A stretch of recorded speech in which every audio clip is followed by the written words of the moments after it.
Hi friends, ಇವತ್ತು ನಾನು ಬಾಣಲೆ ರೊಟ್ಟಿ ಮಾಡ್ತಾಯಿದ್ದೀನಿ. ಸ್ವಲ್ಪ ಅಕ್ಕಿ ಹಿಟ್ಟು ತೊಗೊಂಡಿದ್ದೀನಿ, ಸ್ವಲ್ಪ ಸಾಲ್ಟ್ ಹಾಕತ್ತಾಯಿದ್ದೀನಿ, ಸ್ವಲ್ಪ ಅರಿಶಿನ ಪುಡಿ ಹಾಕತ್ತಾಯಿದ್ದೀನಿ. ಅದಕ್ಕೆ ಮೆಂತ್ಯ ಸೊಪ್ಪು ಕಟ್ ಮಾಡಿ ಇಟ್ಕೊಂಡಿದ್ದೀನಿ, ಸ್ವಲ್ಪ ಸಬ್ಸಿಗೆ ಸೊಪ್ಪು ಕಟ್ ಮಾಡ್ಕೊಂಡಿದ್ದೀನಿ, ಸಾಂಬಾರು ಸೊಪ್ಪು ಕಟ್ ಮಾಡ್ಕೊಂಡಿದ್ದೀನಿ, ಕ್ಯಾರೆಟ್ ತುರ್ಕೊಂಡಿದ್ದೀನಿ, ಈರುಳ್ಳಿ ಕಟ್ ಮಾಡ್ಕೊಂಡಿದ್ದೀನಿ, ತೆಂಗಿನಕಾಯಿ ತುರ್ಕೊಂಡಿದ್ದೀನಿ, ಹಸಿರು ಮೆಣಸಿನಕಾಯಿ ಕಟ್ ಮಾಡ್ಕೊಂಡಿದ್ದೀನಿ, ಕಡಲೆಬೇಳೆ ಇಟ್ಕೊಂಡಿದ್ದೀನಿ, ಕರ್ಬೇವಿನ ಸೊಪ್ಪು ಇಟ್ಕೊಂಡಿದ್ದೀನಿ, ಜೀರಿಗೆ ಇಟ್ಕೊಂಡಿದ್ದೀನಿ. ಇವಾಗ ಕಿಟ್ಟಿಗೆ ಕಟ್ ಮಾಡ್ಕೊಂಡಿರೋ ಸೊಪ್ಪು ಹಾಕತ್ತಾಯಿದ್ದೀನಿ. ಸೊಪ್ಪೆಲ್ಲ ಹಾಕ್ಕೊಂಡು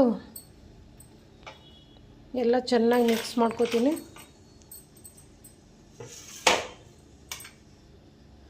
ಅದಕ್ಕೆ ಇವಾಗ ಕುದಿಯೋಕ್ಕೆ ಬಿಸಿನೀರು ಇಟ್ಕೊಂಡಿದ್ದೀನಿ. ಎಲ್ಲ ಒಂದು ಅದಕ್ಕೆ ಬರೋ ಹಾಗೆ ಬಾಣಲೆ ರೊಟ್ಟಿಗೆ ಕಲಿಸ್ಕೋತೀನಿ. ಹಾಯ್ ಫ್ರೆಂಡ್ಸ್, ಇವಾಗ ನಾನು ಬಾಣಲೆ ರೊಟ್ಟಿ ಈ ಥರ ತೊಟ್ಕೋತೀನಿ. ರೌಂಡಕ್ಕೆ ಬೆರಳ ಮಡಿಸಿ ತೊಟ್ಕೋಬೇಕು. ಇವಾಗ ಗ್ಯಾಸ್ ಆನ್ ಮಾಡಿ ಬೇಯಕ್ಕೆ ಇಟ್ಕೋತೀನಿ.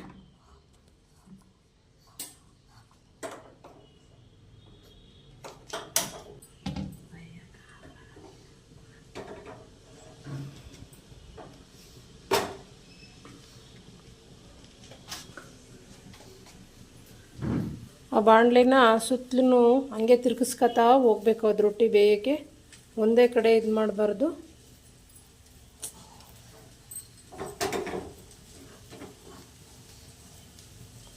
ಸ್ವಲ್ಪ ಬೆಂದಾದ್ಮೇಲೆ ಸ್ವಲ್ಪ ಎಣ್ಣೆ ಹಾಕ್ಬೇಕು ಅದಕ್ಕೆ ಸುತ್ತಲೂ, ಅದು ಬಿಡಂಗೆ.